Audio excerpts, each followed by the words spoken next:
C'est parti pour le module 11. Alors, les différentes niches, et on va aborder la niche de la finance islamique. C'est la finance pour laquelle j'investis à titre personnel.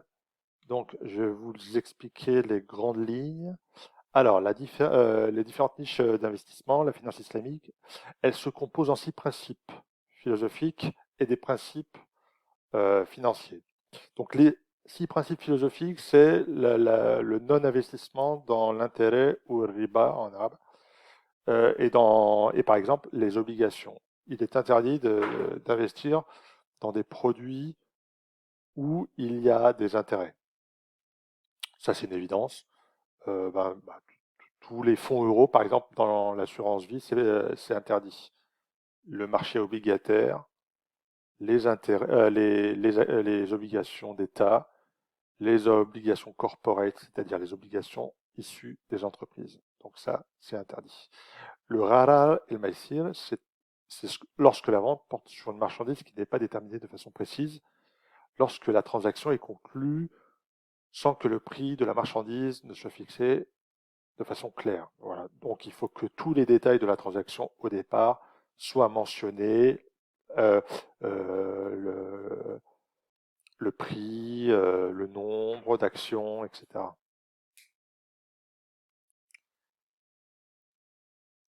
Hop, ah, voilà.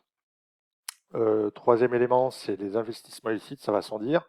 Donc le porc, l'armement, jeux de hasard, alcool, cinéma, tabac, finance, assurance, et j'en oublie peut-être. Donc le porc, l'industrie alimentaire. L'armement, c'est toutes les sociétés qui fabriquent des armes. J'en ai en tête, j'en ai pas en tête. Jeux de hasard, la Française des Jeux. L'alcool, euh, Heineken, LVMH. LVMH, c'est le MLVM, c'est le M de LVMH, c'est du champagne. Cinéma, Pathé, Gaumont, tabac, Marlboro, finance, toutes les sociétés de finance, les banques et les assurances, AXA. Voilà. Donc, toutes les sociétés-là, ben, on ne peut pas investir. Donc, dans tout le CAC 40 ou tout le S&P 500, les 500 sociétés américaines, ben, vous avez plein de sociétés pour lesquelles vous ne pouvez pas investir. Euh, Investir dans un actif tangible, toute transaction financière doit être sous-entendue par un actif pour être valide, selon la charia. Donc la tangibilité de l'actif signifie que toute opération doit être obligatoirement adossée à un actif tangible, réel, matériel et surtout détenu. Le partage des pertes et des profits, les 3 P, voilà, vous êtes obligé de partager les pertes. Donc pas de produit avec garantie en capital. Si il y a marqué garantie en capital, c'est interdit. Et la spéculation, c'est interdit de spéculer, d'acheter des produits dérivés, des options, ou bien des sociétés qui font exprès de créer une pénurie pour faire monter les cours et d'acheter quand c'est haut. Non, ça c'est pas possible. Ensuite, on a passé en revue les principes philosophiques et donc donc ça c'est la partie 1 et la partie 2, c'est les principes financiers. Donc, il y a différents critères financiers et donc il faut que la société pour laquelle vous investissez respecte ces différents critères. Donc une société doit détenir moins d'un tiers de dette par rapport à ses actifs. Les titres générant du riba, c'est-à-dire des intérêts, doit être un tiers de la capitalisation boursière. La capitalisation boursière, c'est le nombre d'actions fois le cours. La liquidité, c'est le cash, qui doit être inférieur à 49% des actifs. Les actifs, c'est ce que la société possède, immobilier et financier. Et les revenus illicites doivent être inférieurs à 5% des revenus totaux. Les revenus illicites, ça peut être, par exemple, une société lambda détient des obligations. On a dit que c'était interdit, mais le revenu de ses obligations soit inférieur à ses revenus totaux. Ça, c'est possible.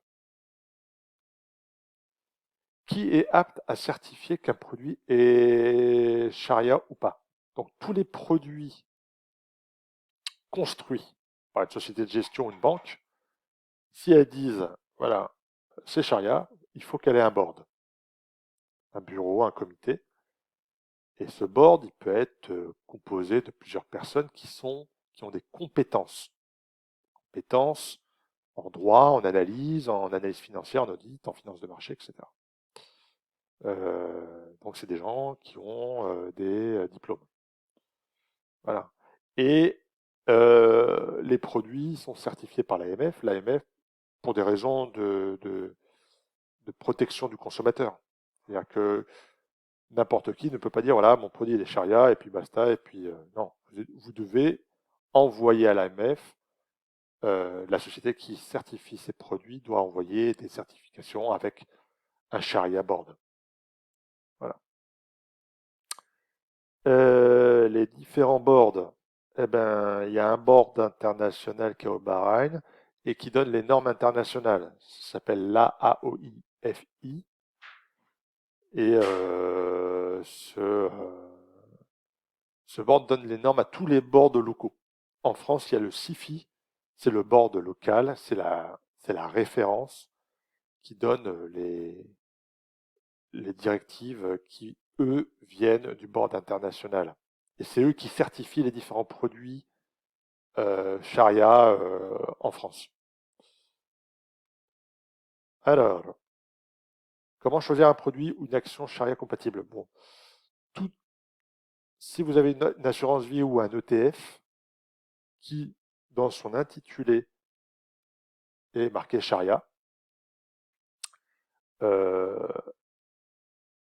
n'y a pas de souci, c'est validé. C'est validé par un board avant. Par contre, pour une action, il n'y a pas de validation. Il n'y a pas de board qui valide telle ou telle action qui est compatible. Donc, ça s'appelle stock picking. Le fait d'acheter une action comme ça s'appelle du stock picking. Et donc, moi, ce que je fais, c'est qu'il y a une application qui s'appelle Zoya.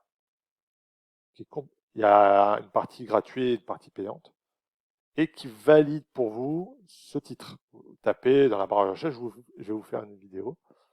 Par exemple, Air Liquide, vous tapez Air Liquide, elle vous dit, c'est binaire, hein, c'est oui ou non.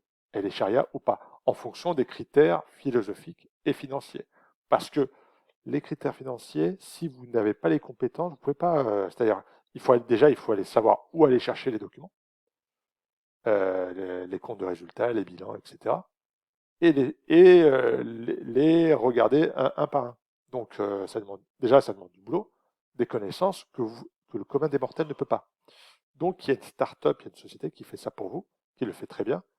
Et après, c'est une question de confiance. Et soit vous lui faites confiance par rapport à ça ou pas. C'est exactement le même principe que pour la charcuterie ou le boucher du coin, où vous lui faites confiance parce qu'il lui-même est contrôlé et respecte des normes bien établies de halal. Donc c'est le même principe pour une action. Alors, les différents produits charia certifiés par le SIFI, bah, j'en ai trouvé quelques-uns euh, sur Internet. Donc, Atamwil, c'est de l'immobilier. Veracash, c'est des comptes épargne en or. C'est un compte en or. Je sais pas ce que c'est. Néobanque participative, Etico. Swiss Life, c'est une assurance vie, c'est un fonds de fonds. C'est un fonds et à l'intérieur un fonds. Moi, je sais pas trop mon truc parce que, comme je vous ai expliqué, les assurances vie, pas trop. Déjà, vous êtes pas vous êtes propriétaire de parts, non pas de titres. C'est-à-dire que si le fonds a investi dans un Air Liquide, vous n'êtes pas propriétaire des liquides, vous êtes propriétaire de la part. Et deuxième point, les rentabilités, c'est pas top. Et le genre de patrimoine, je sais pas ce que c'est, ça doit être sous c'est des obligations qui sont charia compatibles. Voilà. Voilà, je vous ai fait une distribution de produits qui sont estampillés Sharia compliant par le CIFI. Donc voilà. Donc voilà pour la finance islamique. La finance islamique, c'est la finance avec laquelle j'investis moi. Donc je n'investis pas dans la finance, ce qu'on appelle la finance conventionnelle. J'ai des principes. Je les, donc comment je fais? J'achète des actions. Avant d'acheter l'action, je la screen dans mon application Zoya et je vois si elle est compatible ou pas. Si elle est compatible, je l'achète. Si elle respecte, par exemple, les critères de versement de dividendes, si elle est grosse ou pas grosse, si elle est avant l'international, etc. Et si elle respecte tout l'aspect financier, l'aspect des dividendes et l'aspect Sharia compliant, je l'achète. Voilà, donc fini pour le module 11.